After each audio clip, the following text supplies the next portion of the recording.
Hey everybody, Scott Radigan here from functionallawyer.com. And people have been asking me to share our experience with toxic mold in our functional medicine office that my wife runs and actually in our home. So here it is, complete with some legal tips and things to look out for in your commercial leases if this is happening to you. So what happened was one of her patients, one of my wife's patients, came in and put on a surgical mask and said, "Hey, I think you have a mold problem." So clearly this person was very sensitive and knew if she's carrying around surgical masks.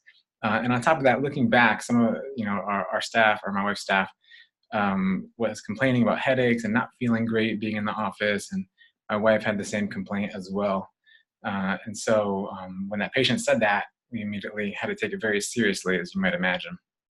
So went and got a certified mold assessor to come test the office, and it turns out there were two different sources of water in the office. One was an air conditioning unit above the drop ceilings that was spilling water into the walls, and the other was just an external water egress or ingress, more accurately, where water was coming in and getting the carpets wet. So between those two issues and the resulting tests and report, we couldn't, A, put human beings in there, even our staff, and two, ever serve patients of a functional medicine population in there. So as soon as we knew about the issue and how bad it was and how dangerous it was to human health, that is what you would call in legal terms uninhabitable or untenantable.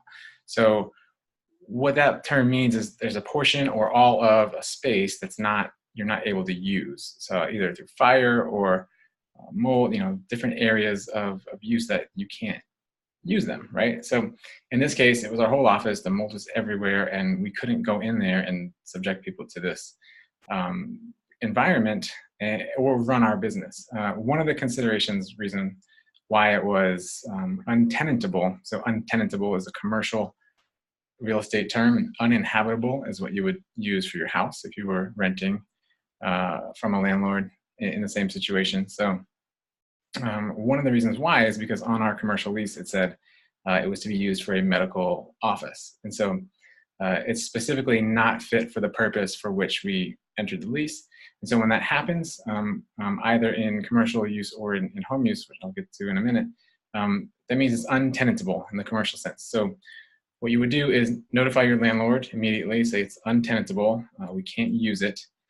And what that does is it allows you to abate rent. So you're not responsible for rent when something happens, an event causes the space to be untenantable. So at that point, you get the landlord in, that you kind of do some inspections and you figure out whose insurance is going to pay for what. Here in Florida, there's a rule where if you give them notice and the landlord can't fix it within 30 days, you're able to terminate your lease and just walk away without any future payments. So we didn't end up doing that because, in real life, there are your legal rights and obligations, and then there's kind of like the practical aspect of it. So we wanted to work with the landlord and not kind of be antagonistic right away. And so they did the best they could. They let us out of the lease without too much of a fight. And so we had to find a new place.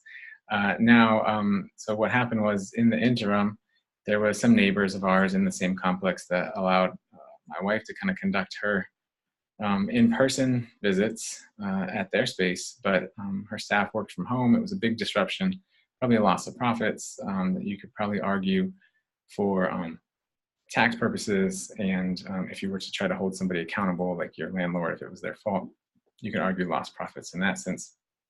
But long story short, found a new place just down the street, much better, more suited for our purposes, a little bit cleaner, newer, and a lot bigger.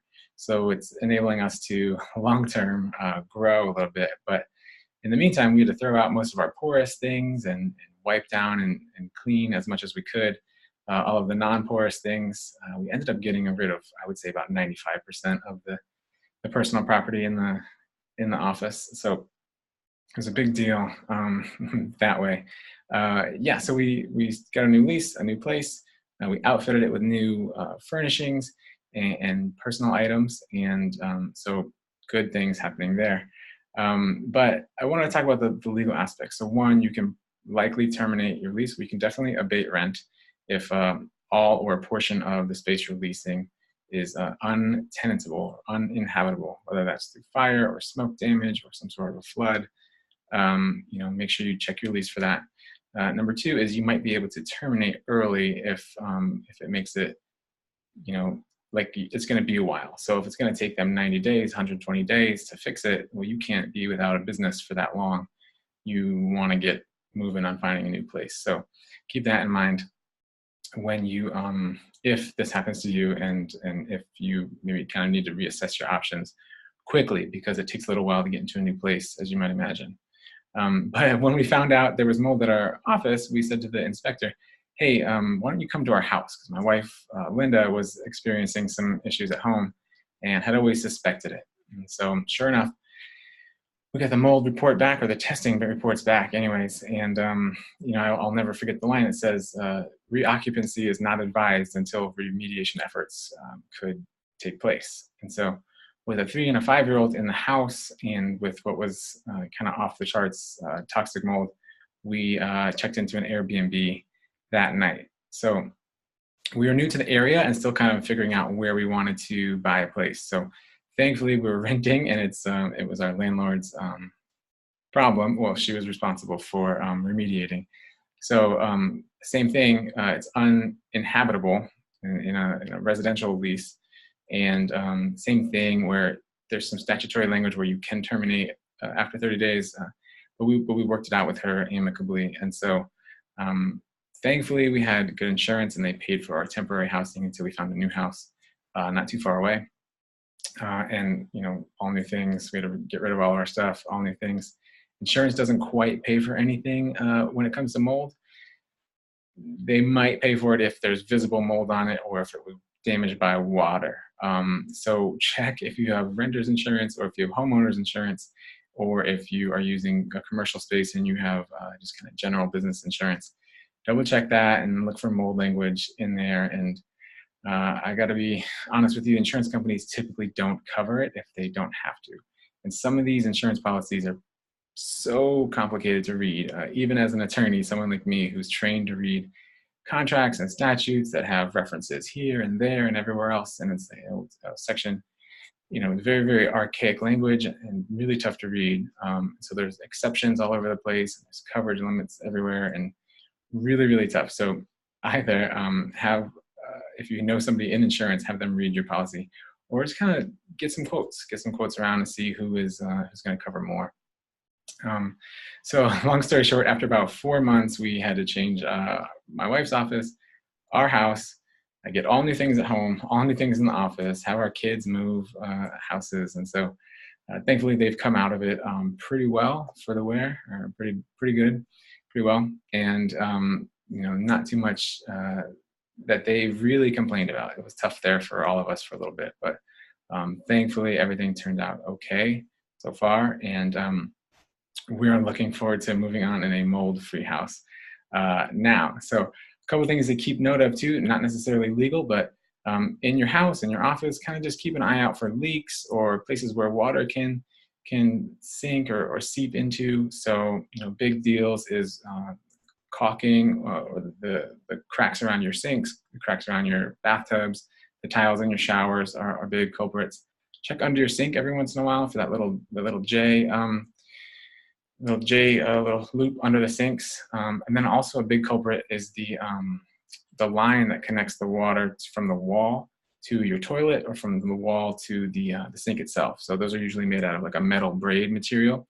And after a while, those can then leak a little bit. So definitely keep an eye out for that. Always be changing your air conditioning filters. Make sure to look out for any leaks from the air conditioning line, and just kind of keep an eye on your house and make sure you're kind of caulked up and ready to go. If you are going to use an inspector, definitely get a certified inspector. There's a couple different national agencies that will certify mold inspectors, sometimes called assessors. So definitely check with them, and then they'll help you. A lot of times they'll help you with a lot of the education as well. We got a lot of information from, my wife had a bunch of books already, but from Jill Carnahan, who has kind of made a name for herself in this area. And then also, my wife just joined an organization called ISEA. It's the International Society for Environmentally Acquired Illness. It's ISEAI.org is their website. And their founders and everybody that started that program is well versed with environmental disease, especially coming from mold and other environmental factors. So that's kind of our story. It was really tough for a while, but thankfully now we're on the other side of it, and we're all feeling a lot better. And if you have any issues with that, if you have questions about releases or anything, I'm happy to chat about it, or I would love to hear your story and what happened to you. It's just kind of fascinating to me how much this is a big deal and how few people know about it. So with that, you know where to find me at functionallawyer.com, and I wish you a great day.